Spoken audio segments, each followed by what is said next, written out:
My name's Anna, and if you told me a year ago I'd be living in a house where secrets were as common as the dust particles in the air, I'd have laughed. But here I am, married to the most genuine guy I met back in college, Mark. We've got a daughter, Emma, the kind of baby who lights up the room with her gummy smiles. Mark's grandparents, George and Ellen, are the sort who you read about in feel-good stories. Wealthy, generous, and with hearts so big, you wonder how they fit in their chests. I remember the first time I sat across Mark at the college cafeteria, him with his physics textbooks, and me with my sketch pad. We clicked like two puzzle pieces. A year into our marriage, I realized some pieces were missing, like the whole picture of his family. He never talked about his parents, and I never pushed it. Until today. So Mark, why haven't we ever visited your mom and dad? I asked casually one evening as we watched Emma on the baby monitor. Mark looked at me, then at the monitor, and sighed. Anna, it's complicated. My mom, she's not the kind of person you want around Emma. Complicated how? I prodded, handing him a mug of coffee. He took a sip, eyes fixed on the steam rising like the ghosts of words he didn't want to say. My mom had me when she was really young. Ran off with some guy who wasn't worth a dime. She left me with Grandma and Grandpa. They're the ones who raised me. And your dad? I asked, the question hanging awkwardly between us. Don't know, don't care. He was gone before I was even born. As for my mom, Liza, she's Liza. Shows up when she needs money, then disappears again. I reached over and squeezed his hand. I'm sorry, I didn't mean to. It's okay, he interrupted. You should know, especially now with Emma. The truth is, my grandparents are my parents. That's why they're so involved with us, with Emma. They're great people, really. I can see that, I said, smiling at the thought of George and Ellen. They're amazing with her. Just then, the baby monitor crackled to life, Emma's fussing breaking the heavy silence. I stood up, feeling the weight of the family history Mark had just shared. Little did I know, this was just the beginning, and the real weight of the secrets was yet to be felt. Life has a funny way of throwing you curveballs. Just when I thought we had settled into our little routine, the doorbell rang, shattering the calm of an ordinary Tuesday afternoon. I was in the middle of folding laundry, Emma cooing in her playpen. Mark was at work, and the grandparents were out for their weekly bridge game. I opened the door, and there she was, a woman with a wide smile, her eyes darting around, taking in the scene. Anna, right? I'm Liza, Mark's mother. I was taken aback. Oh, hi. Yes, I'm Anna. Please, come in. I stepped aside, still processing who was standing at my doorstep. Liza walked in as if she owned the place, her gaze lingering on the pictures on the mantelpiece. Nice home you got here. I cleared my throat. Would you like something to drink? Coffee? Tea? Coffee would be great, dear. Black, like my men used to be, she said with a dry laugh that didn't quite reach her eyes. I went to the kitchen, my mind racing. This was the woman who left Mark as a baby? I prepared the coffee, brought it out, and found her leaning over Emma's playpen.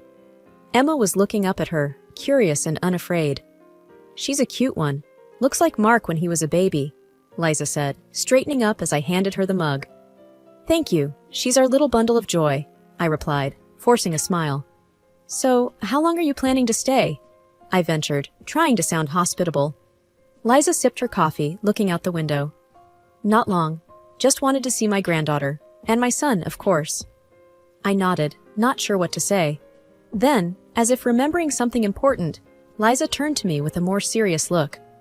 Anna, I know I haven't been around much, but I want to make things right, especially with Mark. He's all I have. Her words should have been comforting, but they rang hollow. I could sense there was more beneath the surface, but I wasn't about to dive in. I'm sure Mark will be happy to see you, I said. He'll be home from work soon. Liza finished her coffee and stood up, smoothing her skirt. I'll wait. It's been too long. Since that first unexpected visit, Liza had taken to dropping by more often, each time with a transparent eagerness that was as unsettling as a door creaking open in an empty house. Mark, bless him, seemed cautiously optimistic about his mother's sudden interest in family life. I wasn't buying it. One afternoon, Liza arrived just as I was getting Emma down for a nap. "Oh, let me," she said, reaching for Emma with hands that seemed more used to holding a glass of wine than a baby. I hesitated, then handed Emma over, watching closely. "Thanks, Liza. I appreciate the help." Liza rocked Emma with an awkwardness that betrayed her inexperience. "You know, I've been thinking a lot about the past. I was young and stupid. I want to do better now, by Mark, and by you and Emma." I watched her for a moment. "We're glad to hear that. It's never too late to start again, I guess."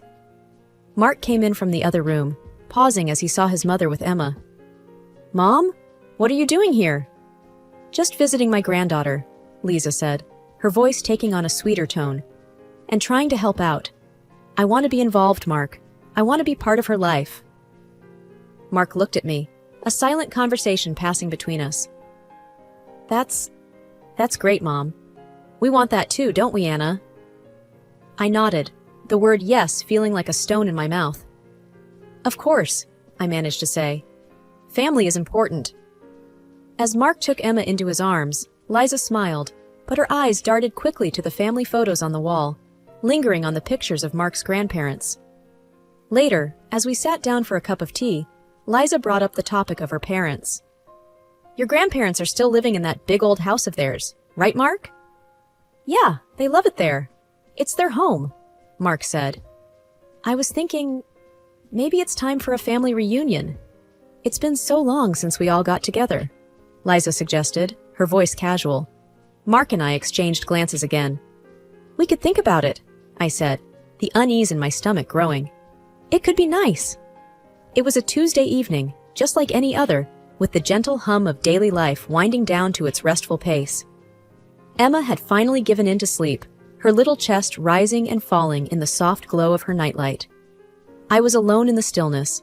Mark was working late again, and the house felt like a quiet sentinel around me. That's when I heard it. The low murmur of Liza's voice seeping through the crack in her door. Curiosity tinged with unease nudged me closer. I recognized the tone, a blend of hushed urgency and frustration one uses when things are not going according to plan. "It's only a matter of time," Liza whispered into the phone. "They're old, and I've waited long enough. The money should have been mine years ago." Her words slithered through the crack, coiling around my heart. This was not the voice of contrition or motherly love. This was the cold calculation of greed. I could barely make out the other side of the conversation, but it was clear she wasn't alone in her schemes. "Mark doesn't suspect a thing. He's too busy playing house and acting like he's won the lottery with that baby and wife of his," she sneered, a sharp edge of contempt cutting through her tone. The blood in my veins turned to ice.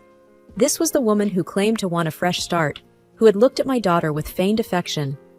I felt a silent fury rising within me, not just for the lies, but for the threat she posed to the world I had built with Mark. I retreated from her door, each step away heavy with a new, unwelcome knowledge. That night, I lay in bed, staring at the ceiling, the darkness around me filled with the echoes of Liza's true nature. The following morning, with Mark still at work and Liza out for one of her unexplained errands, I took a walk into town under the guise of needing fresh air. My actual destination, however, was the electronics store nestled between the bakery and the post office. A small, inconspicuous voice recorder caught my eye, the perfect device to capture Liza's deceit without bringing suspicion upon myself. I spent the afternoon testing the recorder, finding its range, and discovering the best place to hide it.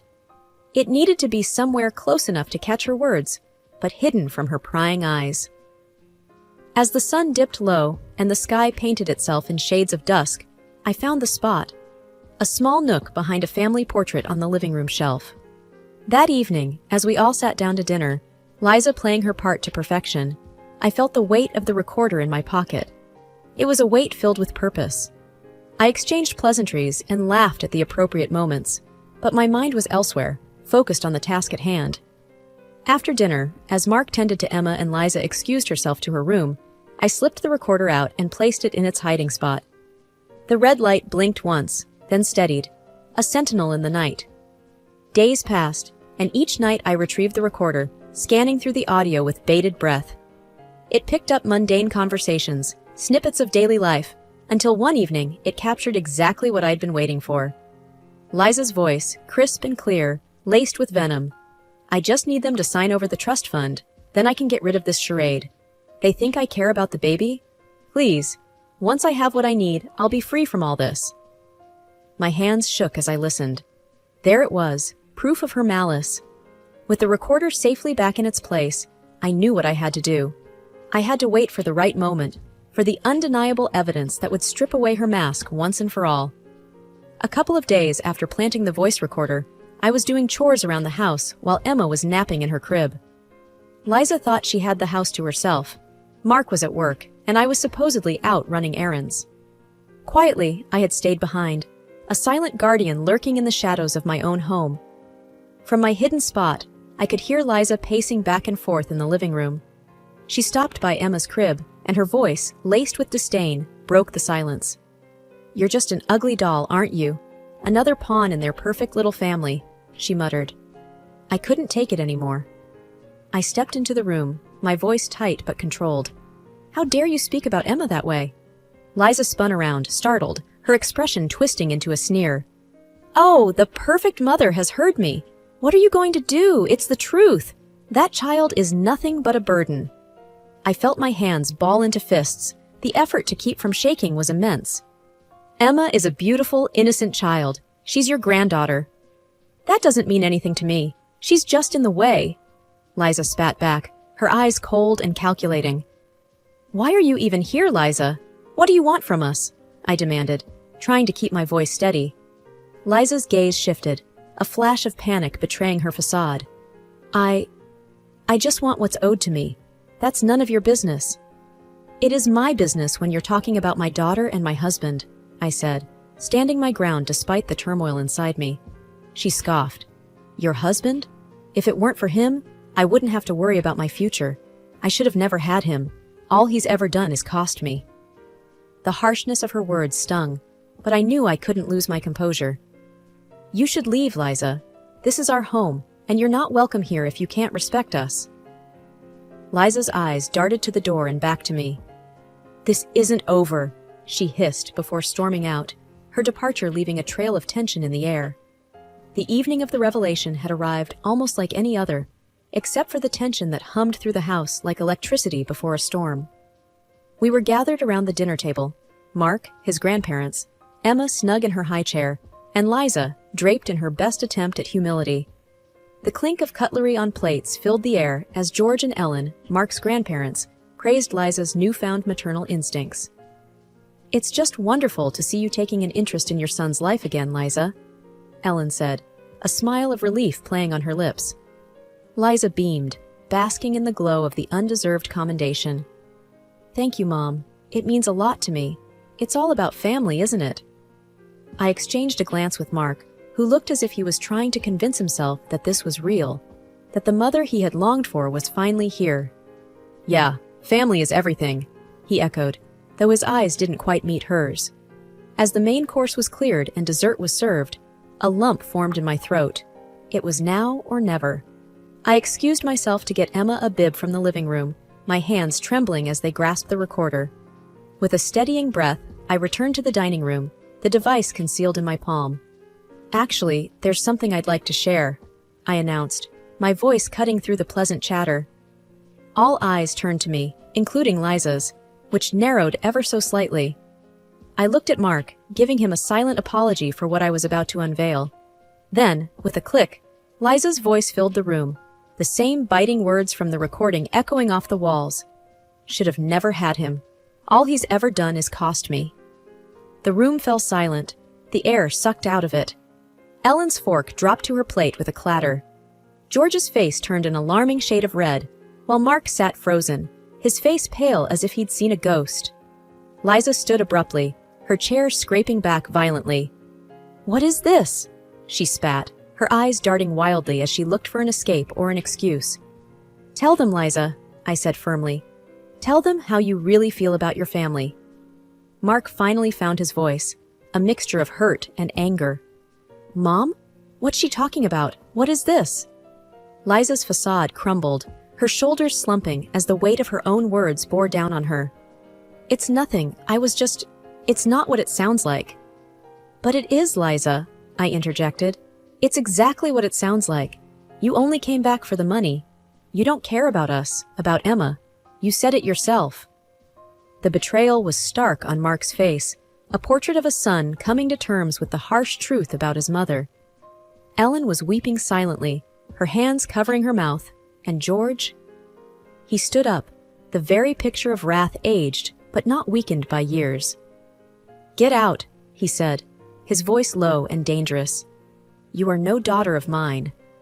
Liza looked around, her eyes desperate for any sign of sympathy, but found none. Without another word, she left. The aftermath of the dinner was a quiet storm. Mark and I cleaned up the table in silence, the clinking of the dishes punctuating the heavy air. George sat motionless, staring at the space where Liza had been, and Ellen dabbed at her eyes with a napkin, the remnants of her tears still evident.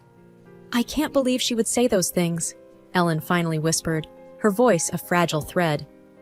George reached over, his hand covering hers. We knew she was troubled, but this is unforgivable. Mark hadn't said a word since Liza left. He was lost in thought, his eyes clouded with a mix of emotions. I wanted to reach out, to comfort him, but I knew he needed a moment to process everything.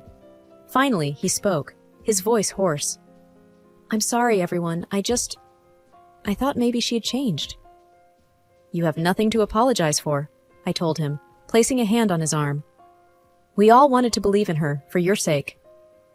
George rose from his chair, a sense of purpose ironing out the lines of fatigue on his face. I'll have my lawyer here first thing in the morning. We need to make things right, legally. Liza can't be allowed to do any more damage. The next morning, the lawyer, Mr. Hammond, was as good as George's word. He arrived with papers in hand, ready to amend wills and trusts, and ensure Liza's deceit wouldn't be rewarded. As of today, she will be removed from all documents pertaining to your estate, Mr. Hammond said, his pen poised over the paper. Mark nodded solemnly. Do it.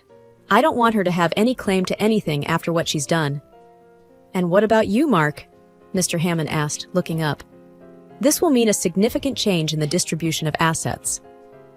Mark looked at Emma, who was gurgling happily in her high chair, blissfully unaware of the gravity in the room. I want to make sure Emma's future is secure. That's all that matters to me. And it shall be done, Mr. Hammond assured him, his pen scratching the changes into permanence. As the lawyer left, Ellen came over to us, her usual warmth slowly returning. You did the right thing, Mark. And Anna, we can't thank you enough for bringing the truth to light. It's not me who you should be thanking, I said, squeezing her hand. It's Emma. She's the one who brought us all together. Mark pulled me into a hug, his embrace a silent thank you for standing by him through the storm. We'll get through this, I whispered. Together. George, standing by the window, looked over at us, a soft smile breaking through. We've weathered worse, haven't we, Ellen? That we have, she agreed, her hand finding his. One evening, as Mark and I sat on the porch watching the sunset, he broke the silence. You know, I keep thinking about what happened. I can't shake it off. I reached over, squeezing his hand. It's going to take time, Mark. What your mom did, it left a scar. He nodded, looking out at the horizon. I just feel so foolish. How could I not see what she was really after? You wanted to see the best in her. That's not foolish. That's just you being you, I said, trying to offer comfort. Emma babbled from her playmat, the sound like a balm to our wounded spirits. Mark smiled down at her. At least we have Emma. She's the best part of all this. And your grandparents, I added. They've been amazing through everything. Yeah, Mark agreed. I guess I've always known I was lucky to have them. A few days later, we gathered for a small family dinner, just the four of us and Emma. George and Ellen had regained some of their old spark, the betrayal now a painful memory rather than a fresh wound. Mark, Anna, we've been thinking, George began, his voice steady.